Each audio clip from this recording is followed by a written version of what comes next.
German football culture is unlike any other in Europe. Sellout stadiums, passionate fans, and fast-paced football have created one of Europe's most intense football leagues, from the Bundesliga down to the lower divisions. German football is also known for its fierce rivalries, with local derbies often being very hotly contested on the pitch. But off the field, there's a sense of collective unity between fans of German clubs you won't find in other countries. The rivalries are heated on the pitch, but off the pitch, fans of German football have a mutual respect and a common goal in mind: to increase the value and integrity of their league. However, this mutual respect between fan bases excludes one club. In August 2016, Borussia Dortmund were the first ever Bundesliga visitors to the Red Bull Arena after RB Leipzig had gained promotion to the league. But before the game, fans of the black and yellow held up banners and chanted their disapproval of Leipzig's presence in the league, a trend that has continued ever since within German football. So why is Leipzig unwelcome in the Bundesliga? And how has a club formed in 2009 risen to the top so quickly? Here's the story of Germany's most hated club.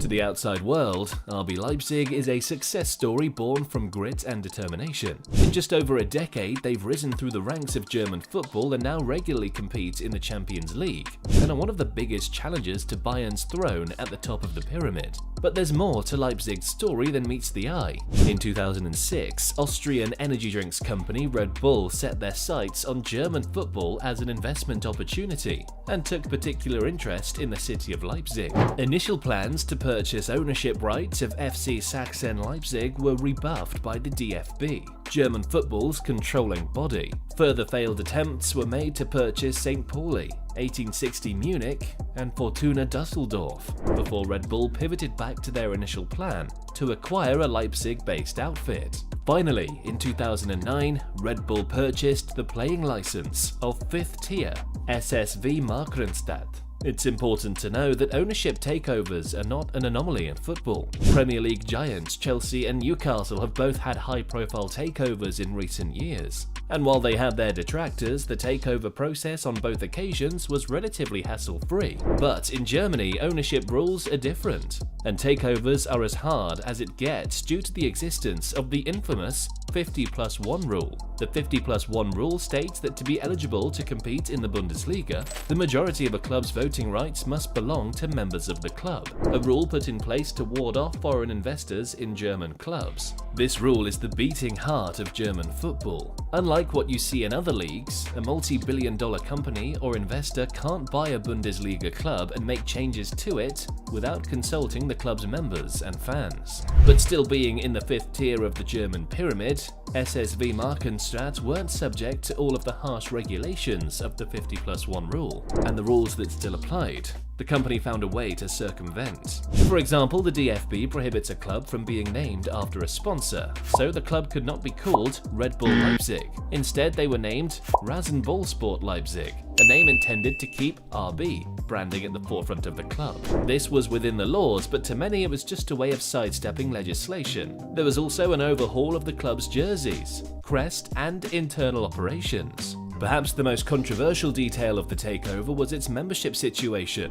German giants Borussia Dortmund and FC Schalke 04 both have over 120,000 official club members, a group capable of voting for or against key decisions on behalf of the club. These members are mostly made up of fans of the club, hence the point of the 50+1 rule, to ensure fans have majority ownership of every German club. But upon Red Bull's takeover of SSV Markranstadt, the club only gave out 17 membership spots, all of which were given to Red Bull employees, with no prior interest or affiliation with the club or the city of Leipzig. The company made membership tickets over 12 times higher than the average of other German clubs to keep fans of SSV Markranstadt, now RB Leipzig, from becoming members of the club. This was heavily frowned upon all over Germany, but again Red Bull weren't breaking any rules, just bending them. What followed in the years following Leipzig's takeover was even more astonishing, as it was controversial. Backed by Red Bull's deep pockets, the club enjoyed a meteoric rise through the ranks. They had the best players, the best youngsters,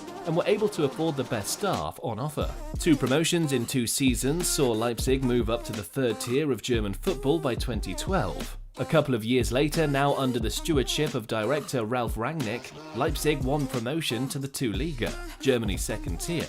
And after just a year in the second division, they won promotion again and were set to compete in the Bundesliga. Through their 8 years of competing so far, Leipzig had received a lot of criticism from all corners of Germany, but promotion to the Bundesliga, the country's most elite competition, multiplied those detracting voices. Leipzig, by all means, was a successful sporting project. Europe had never seen a club rise through 5 divisions in 7 years before.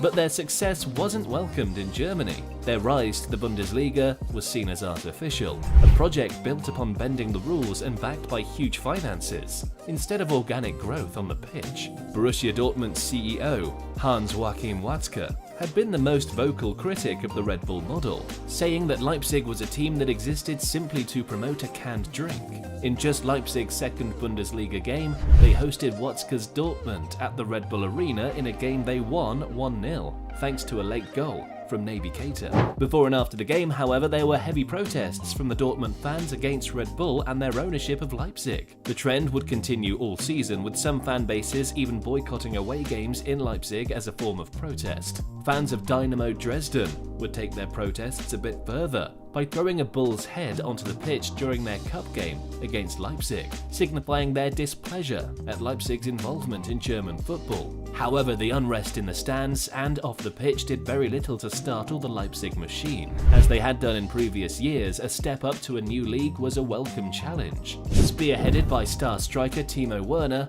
Leipzig remained unbeaten in their first 13 games of the Bundesliga season and would end the league in second place under the guidance of head coach Ralf Hasenhüttl. Leipzig had qualified for the UEFA Champions League in their first attempt, an unprecedented feat in football. Leipzig's first foray into the Champions League proved unsuccessful, as they finished in third place in a group that contained Besiktas, Monaco and Portuguese giants FC Porto. Leipzig would also finish the season in 6th place, putting them out of the Champions League for the 18-19 season. Head coach Ralf Hasenhüttl left the club and was replaced by Ralf Rangnick, who left his role as director to coach the team. However, he would only be the coach for 1 season, as the club had already earmarked Julian Nagelsmann to take over ahead of the 1920 season. Under Rangnick, though, the club returned to the UCL spots, finishing in 3rd place. They also reached the final of the DFB Pokal, where they were beaten by Bayern Munich. Overall, it was a successful season for the club. Nagelsmann, however, would take Leipzig to new heights in Europe. In his first season, Leipzig finished top of their Champions League group, routinely beating Lyon, Zenit St. Petersburg and Benfica. And victories over Tottenham Hotspur and Atletico Madrid in the knockouts took the club to a Champions League semi-final. Aged just 33, Nagelsmann was a name on everyone's lips, and the big European clubs began showing interest in him. Despite a loss in the semis to Neymar and Paris Saint-Germain, the 1920 season was seen as a monumental success for the Red Bull club. The following season, despite the departure of star striker Timo Werner to Chelsea, Leipzig still enjoyed a decent season, qualifying once more for the Champions League and reaching the DFB Pokal final, where they lost to Dortmund. Leipzig eventually paid the price for their incredible form. Head coach Julian Nagelsmann was signed by Bayern alongside their defender Deo Upamecano. There were also other significant departures, such as Nordi Mukiele and Ibrahima Konate. It looked like a significant blow to the Red Bull project, and their team being depleted by the bigger European clubs was celebrated in Germany. But Leipzig would have the final laugh over their detractors, winning the DFB Pokal in the 21-22 and 22-23 seasons, under the coaching of Dominic Tedesco and Marco Rose. Silverware in back-to-back seasons capped off what has been a rollercoaster journey for Leipzig. More protests followed from all corners of Germany following their success, but within the club there was nothing but celebration. With silverware secured, the next step on the agenda for Red Bull would be dethroning incumbent champions Bayern Munich and becoming champions of Germany. It's clear, however, that no matter what Leipzig achieves, they will never be welcome within German football. Those within the club point to the flaws of the 50+1 rule and how its regulations have created an uncompetitive league dominated solely by Bayern Munich. They also point to other European leagues and how private investment into Chelsea and Man City helped break a league monopolised by Manchester United. But their arguments often fall on reluctant ears, who counter with the point that Germany's rules are different from those abroad. This is also the point that Chelsea owner Roman Abramovich bought the club with the sole aim of competing for silverware, while Leipzig is just another marketing ploy by Red Bull, and their success is simply a byproduct of the excess cash pumped into the club. Red Bull ranks in the top 5 most valuable energy drinks in the world, selling over 7 billion cans every year, and by owning a football club in Germany, with their crest and branding plastered all over Leipzig, they get to further market their product in a country notorious for its drinking culture. To fans and owners of other German clubs, this motivation behind a Bundesliga team is simply unacceptable. That's it for today's video. Don't forget to like and subscribe. What do you think of RB Leipzig's rise to the top tier of German football? As always, let us know your thoughts in the comments. Till next time.